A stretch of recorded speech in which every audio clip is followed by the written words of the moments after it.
வணக்கம் நண்பர்களே. இன்னைக்கு நிஃப்டி 50 பார்த்தீங்கன்னா 216 பாயிண்ட் பாசிட்டிவில் க்ளோஸ் ஆயிருக்கு.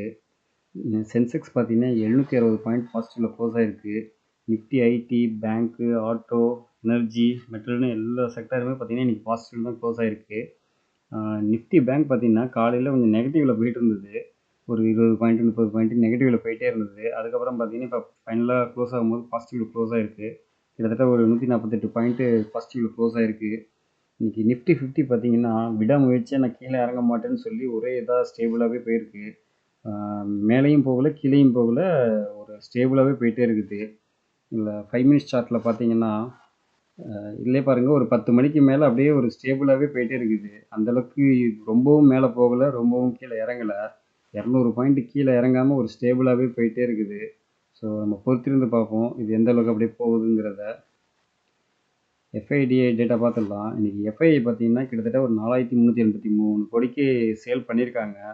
அவங்களுக்கு கவுண்டர் கொடுக்குற விதமாக பார்த்தீங்கன்னா 5723 கோடிக்கு டிஐ பை பண்ணியிருக்காங்க.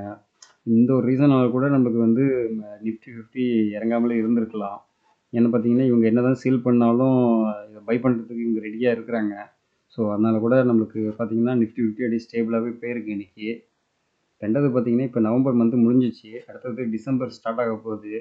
டிசம்பர் பார்த்தீங்கன்னா டிசம்பர் 15க்கு மேலே பார்த்தீங்கன்னா எஃப்ஐயோட ஆக்டிவிட்டி வந்து கொஞ்சம் குறைஞ்சிரும். ஏன்னு பார்த்தீங்கன்னா அவங்க அந்த கிறிஸ்மஸ்ஸு, நியூ இயர் இதெல்லாம் வருது. ஸோ இந்த இதுக்கு ஹாலிடேயை வந்து என்ஜாய் பண்ணுறதுக்காக அவங்க போயிடுவாங்க. ஸோ அப்போதைக்கு பார்த்தீங்கன்னா எஃப்ஐஐ வந்து ஆக்டிவிட்டி வந்து கொஞ்சம் கம்மியாக தான் இருக்கும். ஸோ பொறுத்திருந்து பார்ப்போம். அப்போதைக்கு பார்த்தீங்கன்னா மார்க்கெட் கொஞ்சம் அப்பில் போகிற மாதிரி இருக்கும். ஏன்னா நம்ம டிஏ வந்து அதிகமாக வாங்கி வச்சு இது பண்ணுவாங்க. ஒரு நல்ல ஒரு புல் ட்ரெண்ட் வர மாதிரி இருக்கும். அவசரப்பட்டு எந்த ஒரு ஸ்டாக்ஸையும் அப்போதைக்கு நம்ம பை பண்ணிக்க வேணாம். ஒன்ஸ் எஃப்ஐ வந்துட்டாங்கன்னா திருப்பி சேல் பண்ண ஆரம்பிச்சிட்டாங்கன்னா ரொம்ப கஷ்டமாயிடும்.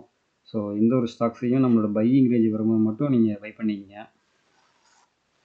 அடுத்து கோல்டு அப்டேட் பார்த்துடலாம். 22 கேரட் கோல்டு வந்து பார்த்திங்கன்னா 7160 இருக்குது. 24 கேரட் கோல்டு வந்து பார்த்திங்கன்னா 7811 இருக்குது. இன்றைக்கி மட்டும் பார்த்திங்கன்னா ஒரு 67 ரூபா ஏறி இருக்குது. So gold again bounce back ஆகி ஏறி போயிட்டே இருக்குது. ஸோ பை அண்ட் டிப்ஸ் மெத்தடில் ஒரு லாங் டேர்முக்கு கோல்டு கொஞ்சம் பை பண்ணி வச்சுக்கிங்க. மினிமம் ஒரு 100 கிராம் கோல்டாவது உங்கள் கையில் இருக்கணும் அப்படிங்கிற மாதிரி ஒரு டார்கெட் வச்சு கொஞ்சம் கொஞ்சமாக பை பண்ணிங்க. அடுத்ததாக சில்வர் பார்த்திங்கன்னா இன்றைக்கி 2 ரூபா ஏறிட்டு 1 கிராம் சில்வர் வந்து பார்த்திங்கன்னா 91.50 போய்ட்டுருக்கு. 1 கிலோ சில்வர் வந்து பார்த்திங்கன்னா 91,500 இருக்குது. சில்வரும் பார்த்திங்கன்னா திருப்பி பவுன்ஸ் பேக் ஆகி ஏற ஆரம்பிச்சிச்சு. அடுத்ததாக பிசி ஜுவல்லர்ஸ்லேருந்து ஒரு அப்டேட் ஒன்று வந்திருக்கு. பிசி ஜுவல்லர்ஸ் பார்த்திங்கன்னா அவங்க ஸ்டாக்கை வந்து ஸ்ப்ளிட் பண்ண போகிறாங்க. ரேஷியோ பார்த்திங்கன்னா 1:10ங்கிற ரேஷியோவில் ஸ்ப்ளிட் பண்ண போகிறாங்க. ரெக்கார்ட் டேட் பார்த்திங்கன்னா டிசம்பர் 10ன்னு வச்சுருக்காங்க. டிசம்பர் 10க்கு பிஃபோராக யார்கிட்டலாம் பிசி ஜுவல்லர்ஸ் இருக்குதோ அவங்களுக்கு வந்து பார்த்திங்கன்னா எக்ஸ்ட்ரா ஷேர் கிடைக்கும். இது வந்து பார்த்திங்கன்னா இப்போது வந்து ஃபேஸ் வேல்யூ வந்து 10 ரூபாயிலேருந்து 1 ரூபாயை மாற்றுறாங்க. ஸோ பொறுத்திருந்து பார்ப்போம் இந்த ஸ்டாக் எப்படி போகுதுங்கிறத.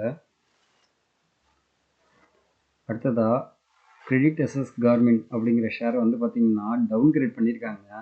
இந்த ஒரு நியூஸ் இம்பேக்ட்னால பார்த்திங்கன்னா இன்றைக்கி கிட்டத்தட்ட ஒரு 8.5% வரைக்கும் டவுனில் க்ளோஸ் ஆகிருக்கு. காலையிலாம் பார்த்திங்கன்னா ஒரு 10% மேலேயே நெகட்டிவில் போயிட்டு வந்தது.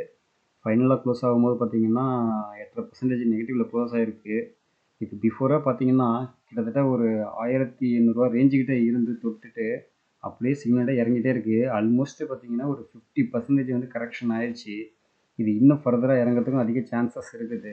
ஏன்னா ஃபினான்ஸ் செக்டர் ஸ்டாக் எல்லாமே இப்போ கொஞ்சம் நல்லா டவுனில் தான் போய்ட்டுருக்கு. அதில் வந்து பார்த்திங்கன்னா உஜ்ஜீவன் ஸ்மால் ஃபினான்ஸ் பேங்க்கு, ஸ்பண்டனா பூர்த்தி, ஈக்விட்டாஸ் பேங்க்கு, ஃபியூஷன் மைக்ரோ ஃபினான்ஸு, இந்த மாதிரி ஷேர்லாம் பார்த்திங்கன்னா நல்லாவே டவுன்ஃபால் ஆகிட்டுருக்கு. எல்லாமே பார்த்திங்கன்னா ஆல்மோஸ்ட் ஒரு 50% வரைக்கும் கரெக்ஷன் ஆகி போயிட்டே இருக்குது. இப்போதைக்கு இந்த ஒரு ஸ்டாக்ஸ் எதுவுமே பை பண்ண வேணாம். கொஞ்சம் வெயிட் பண்ணுங்கள். நம்மளோட பையிங் ரேஞ்சு வரும்போது கரெக்டாக பை பண்ணலாம். இப்போதைக்கு பார்த்திங்கன்னா ஃபினான்ஸு, ஆட்டோ செக்டர்லாம் பார்த்திங்கன்னா ஒரு நெகட்டிவில் தான் போயிட்டுருக்கு. ஸோ கொஞ்சம் வெயிட் பண்ணலாம். வெயிட் பண்ணி பார்த்துட்டு அதுக்கப்புறமா ஷேரை பை பண்ணுங்கள். சப்போஸ் இப்போ உங்கள்கிட்ட பணம் இருக்குது அப்படின்னா நீங்கள் பை பண்ணுறதா பை பண்ணிக்கலாம். பட் ஆனால் அடுத்தது ஒரு 10% 20% மேலே கரெக்ஷன் ஆகிடுச்சி அப்படின்னா திருப்பி நீங்கள் அந்த ஸ்டாக்கை பை பண்ணணும். அப்படி பண்ணால் மட்டும்தான் நம்ம ஆவரேஜ் பண்ண முடியும். அப்படி இல்லைன்னா பண்ண முடியாது. ஸோ அதையும் பார்த்துட்டு நீங்கள் பண்ணுங்கள். இல்லைன்னா ஒட்டுக்கா எல்லா பணத்தையும் இப்போயே போட்டுட்டிங்கன்னா அப்புறம் திருப்பி அடுத்ததில் உங்களால் வாங்க முடியாது. ஸோ அதை பார்த்துட்டு அதுக்கேற்ற மாதிரி நீங்கள் ஃபண்டை ரிலீஸ் பண்ணணும். ஸோ பார்த்துங்க அதெல்லாம். அடுத்ததாக என்எம்டிசிலேருந்து ஒரு அப்டேட் ஒன்று வந்திருக்கு. என்எம்டிசி பார்த்தீங்கன்னா போனஸ் இஷ்யூ பண்ண போகிறாங்க. அது வந்து பார்த்திங்கன்னா ரெக்கார்ட் டேட் வந்து பார்த்திங்கன்னா ஜனவரி 10ன்னு சொல்லியிருக்காங்க. ரேஷியோ பார்த்தீங்கன்னா 1:2ன்னு சொல்லியிருக்காங்க. அதாவது நீங்கள் ஒரு ஷேர் வச்சுருந்தீங்கன்னா 2 ஷேரும் கிடைக்கும். ஸோ இந்த போனஸ் இஷ்யூ வரப்போகுது வேறு. இதனால் ஸ்டாக்கு மேலே போகுதா இல்லை கீழே இறங்குதா என்னென்னு பார்ப்போம். மோஸ்ட்லி பார்த்தீங்கன்னா இந்த நியூஸு போனஸ் கொடுக்குறாங்க ஒரு நியூஸ்னாலே பார்த்தீங்கன்னா ஒரு நல்ல ஒரு ஹைப்பு போயிடும். பிஃபோராக பார்த்தீங்கன்னா ஆல்மோஸ்ட் ஒரு 280 வரைக்கும் போயிடுச்சு. இப்போ கரெக்ஷன் ஆகி 230 கிட்ட இருக்குது. திருப்பி ஒரு 300 வரைக்கும் வந்தால் கூட நல்லா தான் இருக்கும். ஒரு ஷார்ட் டேர்மில் ஒரு ப்ராஃபிட் கிடைக்கும். ஏன்னா நம்மளுக்கு இன்னும் ஒரு 1.5 மாதம் டைம் இருக்குது. ஸோ நம்ம பொறுத்திருந்து பார்ப்போம் எந்த அளவுக்கு இது போகுதுங்கிறத. போனஸ் ஷீக்காக வாங்குறதா இருந்தாலும் வாங்கி வச்சிங்க.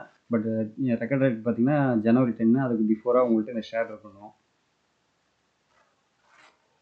அடுத்ததாக மல்டி பேக்கர் ஐடி ஸ்டாக்கு பார்த்தீங்கன்னா ஒரு ஆர்டர் ஒன்று கிடச்சிருக்கு. அது யார்கிட்டேருந்து பார்த்தீங்கன்னா ரிசர்வ் பேங்க் ஆஃப் இந்தியா அவங்கள்ட்டேருந்து தான் கிடச்சிருக்கு. இது எத்தனை வருஷம் பார்த்தீங்கன்னா கிட்டத்தட்ட ஒரு 7 வருஷத்துக்கு இந்த ஆர்டர் வந்து கிடச்சிருக்க மாதிரி சொல்லியிருக்காங்க.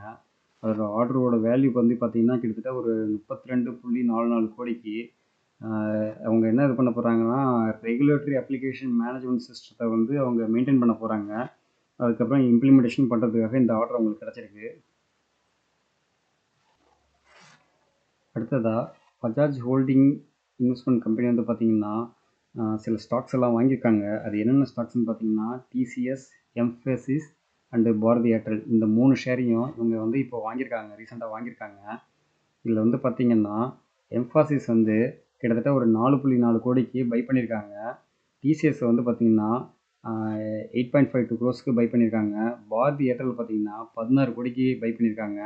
இல்லை டிசிஎஸை வந்து ஃபஸ்ட் டைமாக அவங்க பை பண்ணியிருக்காங்க. மற்ற 2 கம்பெனி எம்ஃபசிஸும் அண்டு பாரதி ஏர்டெல் பார்த்திங்கன்னா ஆல்ரெடி அவங்க ஹோல்டிங் தான் இருக்குது. ஸோ இது ஒரு இன்ஃபர்மேஷன் உங்களுக்கு. அடுத்ததாக ஈஸி ட்ரிப்பில் பார்த்திங்கன்னா அவங்களோட ஷேரை வந்து ஸ்ப்ளிட் பண்ணிட்டாங்க.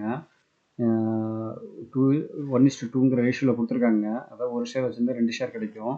இப்போ வந்து பார்த்திங்கன்னா இன்றைக்கி வந்து பார்த்திங்கன்னா கிட்டத்தட்ட 10% பாசிட்டிவில் க்ளோஸ் ஆகிருக்கு. இப்போ இன்றைக்கி ரேட் வந்து பார்த்திங்கன்னா 18 ரூபான்னு க்ளோஸ் ஆகிருக்கு. பிஃபோராக பார்த்தீங்கன்னா ஒரு 32 ரூபான்னு இருந்தது. இப்போ பார்த்தீங்கன்னா ஒரு 18 ரூபா ரேஞ்சில் வந்திருக்கு. ஆல்ரெடி இந்த ஸ்டாக் வந்து பார்த்திங்கன்னா ஒரு 52 ரூபா 60 ரூபா வரைக்கும் போயிருந்தது. அப்படியே ஒரு கரெக்ஷன் ஆகி கீழே டவுன்லேயே போயிருந்தது. இப்போ பார்த்திங்கன்னா இதில் ஒரு புதுசாக போனஸ் ஒன்று கொடுத்து இது பண்ணி வச்சுருக்காங்க. ஸோ இந்த மாதிரி ஸ்டாக்ஸ்லாம் கொஞ்சம் பார்த்து இன்வெஸ்ட்மெண்ட் பண்ணுங்கள். ரொம்ப சீப்பாக இருக்குன்னு சொல்லி எல்லா பணத்தையும் இதில் இன்வெஸ்ட் பண்ண வேணாம். உங்கள்கிட்ட சஃபிஷியன்ட் ஃப்ளோ பணம் இருக்குது அப்படின்னா இதில் கொஞ்சம் ஃபர்தராக இன்வெஸ்ட் பண்ணி வேணால் பார்த்துக்கலாம். பட் ரொம்ப இதில் இன்வெஸ்ட் பண்ணாதீங்க, ரிஸ்க் அதிகம் இல்லை. அடுத்ததாக பேங்க் ஆஃப் பரோடாலேருந்து ஒரு அப்டேட் ஒன்று வந்திருக்கு. அவங்க வந்து பார்த்திங்கன்னா 3500 கோடிக்கு ஃபண்ட் ரைஸ் பண்ண போகிறாங்க. எப்படி பண்ண போகிறாங்கன்னா பாண்டு வழியாக கிட்டத்தட்ட 7.41% வழியாக 7.41% வந்து கொடுக்க போகிறதா, இன்ட்ரெஸ்ட் கொடுக்க போகிறதா சொல்லியிருக்காங்க. இது வந்து பார்த்திங்கன்னா டயர் 2 பாண்ட்ஸில் இது வரும் அப்படிங்கிற மாதிரி சொல்லியிருக்காங்க. இந்த சீரீஸில் தான் லான்ச் பண்ண போகிறதா சொல்லியிருக்காங்க.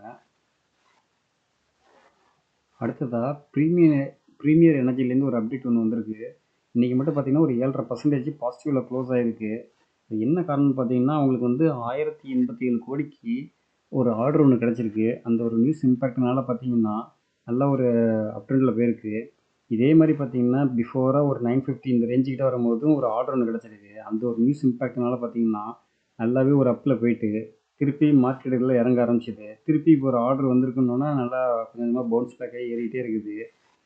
இது கூடிய விரைவில் 2000 வரத்துக்கு கூட சான்சஸ் இருக்குது. இது நீங்களே பாருங்கள், ஒரு நியூஸ் இம்பேக்ட்னால நல்லாவே ஏறி இறங்கிட்டே இருக்குது. ஏன்னா இவங்க எனர்ஜி செக்டரில் இருக்கிறாங்க. இந்த இதில் நல்லாவே ஒரு இது போகும். ஸோ பொறுத்திருந்து பார்ப்போம் இந்த ஸ்டாக்ஸ் எந்த அளவுக்கு மூவ்மெண்ட் பண்ணுதுங்கிறத. இது வந்து இப்போ ரீசெண்டாக தான் ஐபிஓவில் லான்ச் ஆனது. ஸோ அவசரப்பட்டு எந்த ஒரு இதையும் வாங்க வேணாம். கொஞ்சம் பொறுத்திருந்து ஸ்டாக்ஸ் எல்லாம் வாங்குங்க, செலக்ட் பண்ணி வாங்கிக்கிங்க. அடுத்ததாக இந்துஸ்தான் பேங்க் பார்த்தீங்கன்னா கிட்டத்தட்ட ஒரு 40% வரைக்கும் கரெக்ஷன் ஆகிடுச்சு. ஸோ இந்த ஸ்டாக்ஸை உங்கள் போர்ட்ஃபோலியோ வாட்ச் லிஸ்ட்டில் ஆட் பண்ணிக்கிங்க. இது இன்னும் ஃபர்தராக இறங்கிறது சான்சஸ் இருக்குது. எப்படி இருந்தாலும் ஒரு 800-700 ரேஞ்சுக்கு வரும். ஸோ இந்த மாதிரி ரேஞ்சில் வரும்போது நீங்கள் வந்து பை அண்ட் டிப்ஸ் மெத்தடில் ஸ்லோவாக வாங்கி வச்சுக்கிங்க. ஏன்னா இந்த ஸ்டாக்லாம் எஃப்ஐ அதிகமாக ஹோல்டு பண்ணுறாங்க. ஃப்யூச்சரில் இது நல்லாவே ஏறும். ஸோ கொஞ்சம் ஆட் பண்ணி வச்சுட்டு ட்ரெண்டை பாருங்கள், ஃபண்டமெண்டலாம் செக் பண்ணிங்க. நீங்களும் உங்களோட ஓன் அனலைஸ் பண்ணிவிட்டு ஃபர்தராக இந்த ஸ்டாக்ஸை பை பண்ணிங்க. அடுத்ததாக டாடா குரூப்பில் உள்ள ஒரு ஷேரான 500 பிலோ உள்ள ஷேர் வந்து பார்த்திங்கன்னா ஒரு 11% வரைக்கும் ப்ராஃபிட் கொடுக்கறதுக்கு சான்சஸ் இருக்குது. அதுவும் நெக்ஸ்ட் மந்தில் கொடுக்கும் அப்படிங்கிற மாதிரி சொல்லியிருக்காங்க. இது யார் சொல்லியிருக்காருன்னு பார்த்தீங்கன்னா ஜேஎம் ஃபினான்ஷியல் உள்ள ஆகாஷ் பி பகவத் அப்படிங்கிறவர் சொல்லியிருக்காரு. இவர் வந்து ஒரு டெக்னிக்கல் ரிசர்ச்சாக இருக்காரு. இந்த கம்பெனி பார்த்தீங்கன்னா நிஃப்டி நெக்ஸ்ட் 50ல் இருக்குது. மார்க்கெட் கேப் பார்த்தீங்கன்னா 1,32,750 கோடின்னு இருக்குது. அது என்ன கம்பெனின்னு பார்த்தீங்கன்னா டாடா பவர் தான். ஸோ இப்போ வந்து இன்னைய க்ளோசிங் ப்ரைஸ் வந்து பார்த்தீங்கன்னா 414 இருக்குது. ஸோ இதுலேருந்து ஒரு 11% வரைக்கும் ப்ராஃபிட் கொடுக்கும், நெக்ஸ்ட் மந்த்துக்குள்ளே கொடுக்கும் அப்படிங்கிற மாதிரி இவங்க சொல்லியிருக்காங்க.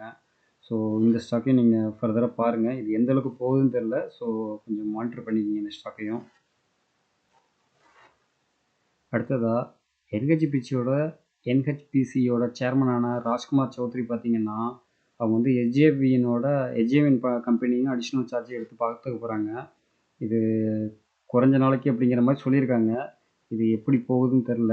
ஸோ பொறுத்திருந்து பார்ப்போம். இந்த இதனால் ஒன்றும் அந்தளவுக்கு இம்பேக்ட் ஆகாது. 2 ஷேருமே பார்த்தீங்கன்னா இந்த ஹைட்ரோ பவர் யூட்டிலிட்டியில் தான் இருக்காங்க. என்ஹெச்பிசியும் சரி, எஸ்ஜேவிஎனும் சரி. ஸோ நம்ம பார்ப்போம் 2 ஸ்டாக்குமே எப்படி போகுது, மூவ்மெண்ட் ஆகுதுங்கிறத நம்ம பொறுத்திருந்து பார்ப்போம். அடுத்ததாக எல்ஐசி ஷேர் பார்த்தீங்கன்னா இன்றைக்கி ஒரு 5% வரைக்கும் அப்பில் போயிருக்கு. லாஸ்ட் ஒரு 4 ட்ரேடிங் செஷனாகவே பார்த்தீங்கன்னா அப் ட்ரெண்ட்லேயே போயிட்டுருக்கு. ஏன்னா இப்போ இவங்க வந்து பார்த்தீங்கன்னா அதானி குரூப்ஸ்லாம் அதிகமாக ஷேர்ஸ்லாம் அதிகமாக ஹோல்டிங் பண்ணிகிட்டு இருக்காங்க. அது மட்டும் இல்லை, ஏகப்பட்ட கம்பெனி ஹோல்டிங் பண்ணுறாங்க. இப்போ அதானி குரூப்ஸ் எல்லாமே ஏற ஆரம்பிக்குது.